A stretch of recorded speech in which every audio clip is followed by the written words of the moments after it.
Welcome back to another episode of Let's Play Inter in FM20. I'm Ater, and since last episode we played quite a few games and we have been destroying other teams. So we got that great win away versus Napoli in the last episode. Then we destroyed Cremonese with 5 goals against 1. And look at this, 5 different goal scorers. And then this one, away versus Salernitana, probably butchered that name, sorry. 8 goals against none in an away game. And look at this hat-trick from Haaland, 2 goals from Martinez, 2 goals from Sensi, and also Christian Eriksen got an early one. Then, of course, as it is in Italy, we played a friendly.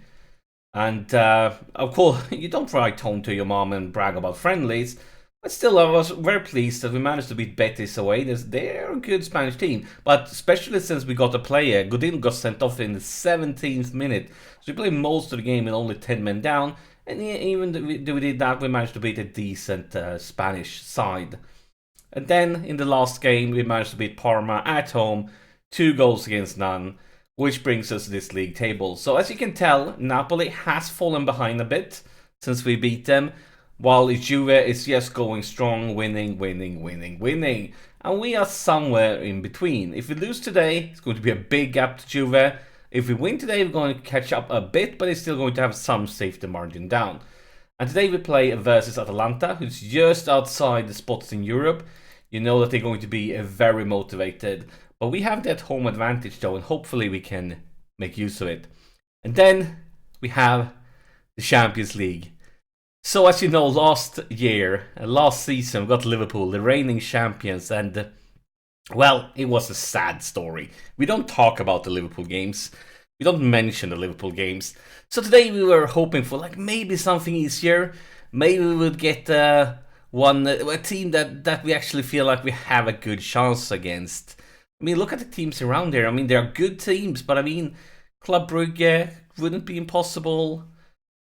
Lyon wouldn't be impossible. I mean, there are some teams there that I feel like we definitely would have a good chance against. And then we got Real Madrid. So I feel like a little bit like history repeats itself from last season. But we need to stay optimistic, and maybe, just maybe, you could consider Real Madrid a tiny bit weaker than Liverpool. But I mean, they are the #1 team in Spain. So yeah, and this team, I mean, world-class players in every single position. Who knows? We're going to go in for it to win it. We'll have to wait and see what happens. So, yeah, enough talking. It's been a lot of games. Actually, I'm going to talk some more because I know you love to hear me ramble on. Maybe not, but yeah. The transfer window have opened. As you can tell, it's January the 6th. Nobody has joined us. Nobody has left us. But as I told you before, there's a player that we are worried for. And that is Martinez. And the reason we are worried for him is that he has this minimum release clause. And I've tried to sign a new contract with him to get rid of it, but he says no because other clubs are interested in him. Right now, it used to be like 3 or 4 clubs. Right now, Man City is the only team that's interested in him. And they actually made an offer, and it was a little bit weird because they offered I think it was 45 or 50 mil for him. And if that's the amount of offers we're gonna get, then I'm not worried. Because I was worried that they could actually pay 111 million euros. And hopefully that means they're going to stay with offers like that. And then the transfer window is going to close. Maybe not interested in him anymore, and we can offer him a new contract and get rid of that clause. But I'm still worried. As long as this transfer window is open, I will be worried. We also have an injury on Malenkovic and an injury on, Diamancaro, the left back. But they both should be back pretty soon. Okay, 2 to 4 weeks. But Malenkovic will be back soon at least. So yeah, now we definitely have rambled far too much, so it's time for some football. It's time for Inter versus Atalanta. Look at this church, they are almost identical, and a good team, but I feel like we should be stronger, especially with that home advantage. We can tell, I mean, we've been crazy in the last few games. So 8 goals in one game, 5 goals in another one, so some really good results. It would be a little bit embarrassing now that when I finally record an episode, if things go bad. So hopefully we can keep that good streak, those fantastic games that I've been playing without you guys. It would be fantastic if we could keep that one rolling and get another one of those games here, because one thing is showing the results, is another thing to actually play that game. And we have the first highlight. It is the Atalanta goalkeeper with a goal kick. And this was not what we planned for. Not at all, but luckily though we have Handanovic, and Handanovic has been a god this series. I'm not sure if they changed. I think I said this before. I'm not sure if they changed anything to goalkeepers in FM20, or if he's just sensational. But I can't remember having and I have had a lot of world-class goalkeepers in different saves, but I can't remember having had a goalkeeper that's done so many important. Like almost every single game, it gets a few good saves out of it. But nothing goes on here. This is not another highlight for Atalanta. What? Even though we are dominating the statistics, it's time for us to step up now. And actually, third highlight starts with Atalanta. This looks like a replay of the first highlight. Come on, lads. Now we need to turn this one around. We need to show that we can actually create something ourselves. We need to show that we are the team that scored 8 goals in one game and 5 goals in another. Instead, we are just running and running, trying to win back possession. Right now, we're not doing that. Come on, lads. Trying to change flank. Goes in between. It's Gomez again. And Handanovic again. So 3 highlights, 3 chances for Atalanta. This is not what we planned for. Not at all. Might do tactical changes during halftime. Have to think about it if nothing changes. Still have quite some time left in this half. Maybe something can happen. Maybe something will happen. But look at statistics. And finally, we see a highlight start with us. Here's Nainggolan for Asamoah. Asamoah. Go for Nainggolan. And that was a good save by the keeper. Really good save. But yeah, look at the statistics. Created more than twice the amount of chances. Time for us to get some highlights. And here is another one. Lazaro with the cross.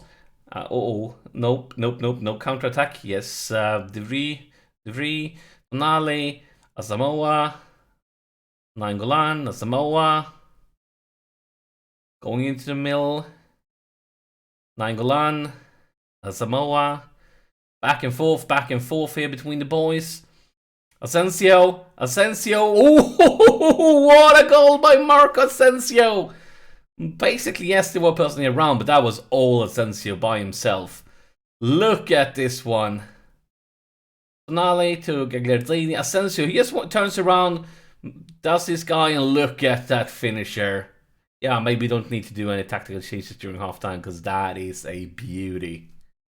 But we can always demand more, can't we? I mean, 20 chances to 7. I feel like those highlights in the beginning, they shouldn't have happened. But still, I mean, look at these ratings.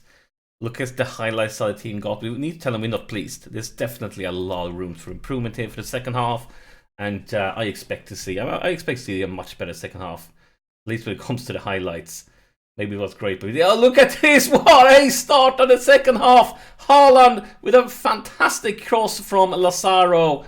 That's the start we wanted. The 14th goal of the season for Haaland. Take a look at this one. The throw in and back to Lazaro. And from here, look at this cross. This cross is fantastic. And that finisher from Haaland is more or less perfect. Yeah, now I feel a lot better. Really a lot better. This is where we want to be, in the driver's seat, with the train just rolling on, and hopefully we can get something more out of it. But the clock ticks on now. No highlights for quite some time. And as I say that, we see Atalanta with the free kick.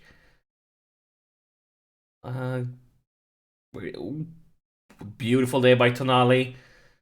Does what he does, because he has the instructions to focus a little bit extra on the defense. But still in Atalanta possession. As I say that, we win it back. Nainggolan, Asamoah. A lot of things involves Asamoah and Nainggolan, I feel. And here's Haaland. Beautiful challenge into the box. And Haaland again. What? Haaland. You are not allowed to miss. You're not the guy who misses chances like that. Gagliardini for Lazaro. Will Lazaro pick up another assist, or going by himself? Well, he tries. It's a decent try.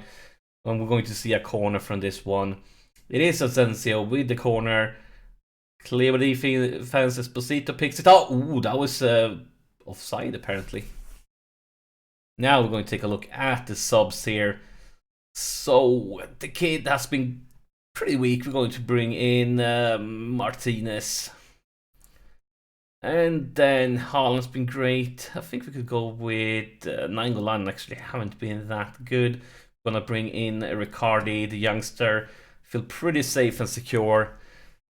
I'm using him as a box-to-box. It's not his best role, but since we feel pretty sure, we can start with him in that way anyways. And one final sub, we're gonna go with Tonali. Let's bring in... Actually, what we could do now, we could bring in a Bronzovic, because if we do, we can change Bronzovic and Riccardi around, and then Riccardi could be the playmaker, and Bronzovic, of course, is a great box-to-box. Some magic there, moving them around. And here is the newly sub Riccardi into the box to nobody. Newly sub Bronzovic picks it up as Samoa, and that was a very, very bad pass. Now it's a dangerous counter-attack from Atalanta, and oh my god, this defense is so bad! The only thing that saves us though is that Skriniar made a fantastic block. Really a great comeback there by Skriniar, saving the day. 3 minutes of extra time. Looks like we are safe for now. And yeah, not as fancy as a few of the games. 34 shots. We definitely could have done better, scored a few more. And now 2 points behind Juve, getting a gap down to actually Lazio took Napoli, so Lazio is now number 3. Yeah, that's where we are now. Kind of gone with some safety margin here in the second place, but we don't want a safety margin in second place. We want to be topping the table. That's what we're after, and maybe, just maybe, that could happen in the next episode. And of course, in the next episode, the transfer window will have been open for a little bit longer. Might even be closed. I'm not sure what next episode is going to be. So maybe somebody left us. Maybe somebody joined us. Maybe those bastards City will steal Martinez. We'll have to wait and see. But that's the next episode. As always, thank you for watching. And I'll see you in the next one.